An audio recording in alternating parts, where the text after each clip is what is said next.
Go.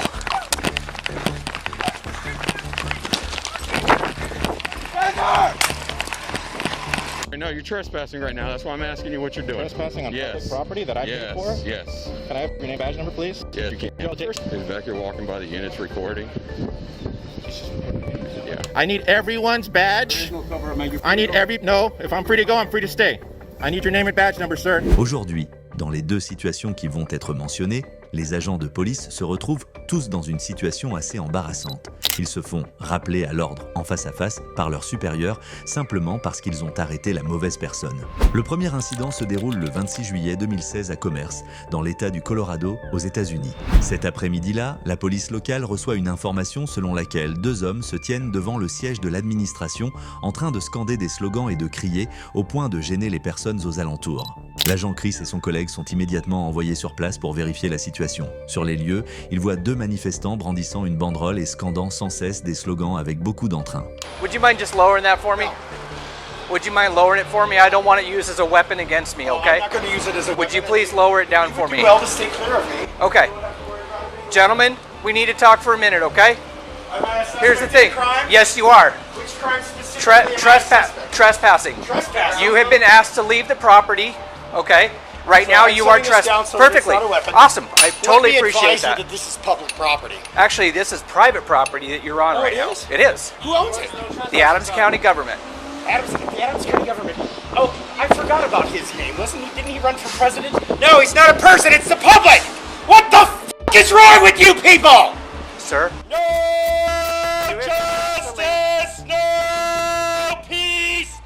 Fuck the police. Keep an eye out all the way around, please. You've been asked to leave the property. Yeah. You are now committing trespassing, okay? I'm removing you from private property because you were asked to leave this property. Yes. Do you see any posted signs? No, this is a building open to the public. Aux États-Unis, même si les bases militaires ou les prisons contrôlent les entrées et sorties de manière extrêmement stricte, la plupart des bâtiments des pouvoirs publics restent relativement faciles d'accès pour les citoyens. C'est pourquoi ces deux hommes avaient tout à fait le droit de se tenir juste devant le siège de l'administration pour exprimer leur opinion. Cependant, afin d'éviter des ennuis inutiles, ils s'étaient mis d'accord d'eux-mêmes pour se déplacer sur la partie du trottoir public afin de continuer à manifester. Malgré cela, l'agent Chris estime que leur comportement constitue une intrusion illégale et il les suit pour leur demander de présenter leur papier d'identité. I need your ID, please, so I could write you a summons. You'll be willing to write me a summons? Yes. Outstanding. I need your ID also, please, sir. Okay, I'm going to place you under arrest then. You're not placing me under arrest. Come here. You have no right to ask for anything. Come here. All right. Taser.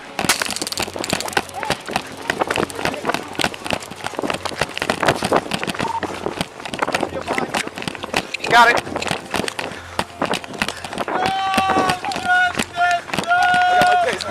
Go.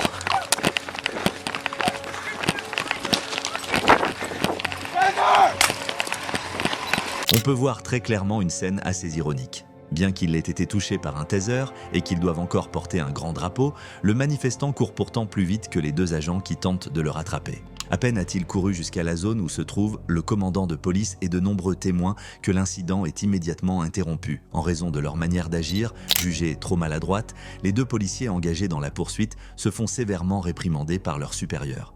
He's under arrest.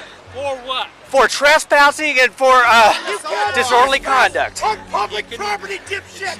What the f*** is wrong with you? When he's in front of the business, yelling f*** everybody. You see this sign? It says freedom of speech. You wanna know why? Because cops like you keep f***ing. He refused to give me his ID, which he's required to do. For what? So I could issue him a citation for trespassing. It's not trespassing. En effet, l'expérience n'est jamais inutile. Le commandant comprend très vite qu'il s'agit d'une interpellation totalement infondée et intervient immédiatement pour empêcher la situation de dégénérer. Cependant, les crochets métalliques du taser restent profondément plantés dans le bras du manifestant, l'obligeant à subir une intervention chirurgicale pour les retirer. Par la suite, les deux manifestants déposent une plainte contre le commissariat, estimant qu'ils avaient été contrôlés de manière arbitraire et que leurs droits civiques avaient été violés. Au cours de la procédure, le tribunal conclut que l'interception et la poursuite menée par les agents n'étaient pas conformes à la réglementation. La ville de commerce accepte alors un accord amiable et verse 175 000 $ d'indemnisation aux deux hommes. Quant à l'agent Chris, qui avait directement participé à l'intervention, il présente sa démission peu de temps après. L'opinion publique, elle, se montre globalement favorable au commandant. Un homme franc, transparent, qui a su intervenir au bon moment pour empêcher ses subordonnés d'aller plus loin dans une action fautive. La deuxième affaire se déroule sur l'île de South Padre, dans l'État du Texas, États-Unis. Cet après-midi-là, un homme nommé William était en train de filmer avec son téléphone dans l'espace public situé à l'arrière du commissariat. Le fait qu'il reste là à enregistrer attire rapidement l'attention des employés à l'intérieur et un agent de service sort aussitôt, visiblement très tendu. What's that? Go back to work. Sorry, no, you're trespassing right now. That's why I'm asking you what you're doing. Trespassing on Yes. public property that I pay Yes, for? Yes. Can I have your name and badge number, please? Yes. So we find out who you are. Okay. I don't mind a lawsuit. Okay. I'll take the money. Sans un mot, le policier David arrache brusquement le téléphone des mains de William, le jette au sol, puis lui passe les menottes en l'accusant d'intrusion illégale. Ce que David ne soupçonne absolument pas, c'est que William est en réalité un auditor, un profil de personne qui se rend régulièrement dans les espaces publics pour filmer la police, puis invoque la loi pour demander réparation dès qu'une irrégularité se produit. Et dès l'instant où les menottes se referment, le compteur de William commence à tourner. Il réclame 22 000 $ pour chaque minute de détention illégale. La séquence que vous êtes en train de voir provient directement de la caméra personnelle du policier David. No, you're trespassing right now. That's why I'm asking you what you're doing. Trespassing on Yes. public property that I pay for? Yes. Can I have your name and badge number, please? Yes. You can't. First it is. We find out who you are. Okay. I understand. So what is it you're doing back here? Hey, guys. Your phone is perfectly fine. Hey and guys, it's on still. See go that? ahead and call. Step Stop over by, here. please. We're talking to you. So step over here and tell us what you're doing back here. This is private property, and that's why we're asking you. How can a police department be private Do property? you have an ID with you? How can a police department be You have an private ID property? with you, sir. Ma'am, did you turn my phone off? You got a, That's a violation of my First Amendment. what's your full name You and have a date of birth? supervisor? What's your full name and date of birth? Can I please talk to a supervisor? What's your full name and date of birth? You guys are working on getting a lawsuit. Can you So please? listen, you're fixing to be arrested for failure to ID if you don't identify yourself. That's a secondary charge. What's the Do primary you understand? charge? What's the Do primary you charge? understand? What's the primary charge, sir? What is your name and date of birth? Sir, what's the primary charge? You are being detained I'm right not going to now. answer anything. If I'm detained, then I don't have to talk to you. I like my lawyer, please. Thank you. And if I'm not detained, I'm free to go. Conformément au premier amendement, les citoyens aux États-Unis ont le droit de filmer les forces de l'ordre, les commissariats ou les voitures de patrouille, à condition de se tenir dans un espace public. Cela est considéré comme une forme d'expression de la liberté d'opinion et est entièrement légal. C'est pourquoi le fait de retenir William sans aucun fondement fait que les policiers tombent involontairement dans le piège juridique qu'il avait préparé. À ce moment-là, le commandant de l'unité arrive lui aussi sur les lieux. He's back here walking by the units recording. Yeah. So he's just detained right now. I'll cut him loose. I don't mind, but. Huh? Yeah, he's one of the really. Dès qu'il arrive, le commandant, un homme dont l'expérience saute aux yeux, reconnaît immédiatement que William appartient au profil des auditors, ces personnes qui filment la police pour repérer la moindre erreur et exiger ensuite une indemnisation. Il ordonne sans tarder à ses subordonnés de le libérer immédiatement. On ignore si ce commandant avait déjà payé le prix dans des situations similaires par le passé, mais David, lui, change totalement d'attitude dès qu'il comprend qui est réellement William. Yeah, we'll let you go. Let's take him and walk him over there. Please make sure my phone is still on. If you turn off my phone, I'll be filing a lawsuit against you for violating my First Amendment rights. That phone Let's is take him my over. record. Cuffs off. Can you please get my phone first? I want my phone to record this. What do you need him? That is my... Sa collègue, une agente, demande alors d'un air hésitant comment il faut gérer la situation. Mais tout est parfaitement clair. Il n'y a plus d'autre option que de relâcher William. Ma'am, please record them taking my handcuffs off. They're gonna take off the handcuffs. You gonna calm the down next time? Oh, I'm very calm. I'm always calm. You ran up and grabbed me, threw handcuffs on me for a First Amendment. I don't know what you're back here for. You just got yourself in a world of. Go ahead. You don't need to know what I'm back here for. Yeah. What did I do, sir? What was your reasonable, articulable suspicion that I had committed a crime, was about to commit a crime, or had just committed a crime? You're standing What was around it? walking back here recording us in our Oh, unit. so that's against the law?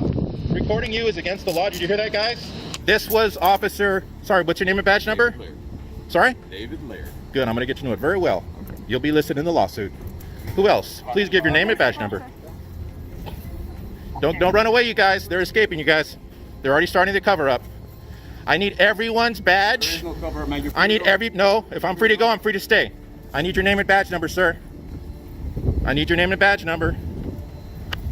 I need your name and badge number. I need the sergeant out here. I need the lieutenant out here. Or I need the chief of police out here. You guys are not just gonna walk away from this. I'm sorry. That officer f***ed up big time. Where is he? Where's he or she? Sir, you look like a sergeant. Can you please come over here and talk to me? They're running away, guys, like a bunch of scared rats. Because they know they just stepped in it big time. Now they're just completely ignoring me.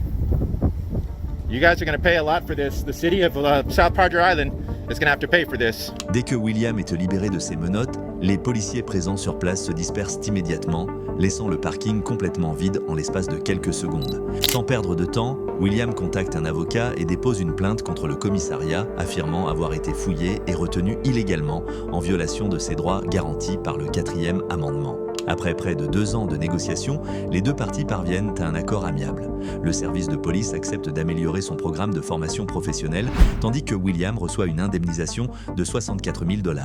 Avec une détention de moins de 3 minutes, ce montant correspond pratiquement au tarif de 22 000 $ la minute. Que pensez-vous de cet événement? Avez-vous déjà vu un cas similaire? Discutons-en ensemble dans les commentaires, juste en dessous. Merci d'avoir regardé notre vidéo YouTube. Pense que la vidéo qui s'affiche à l'écran va vous plaire, cliquez dessus pour la découvrir.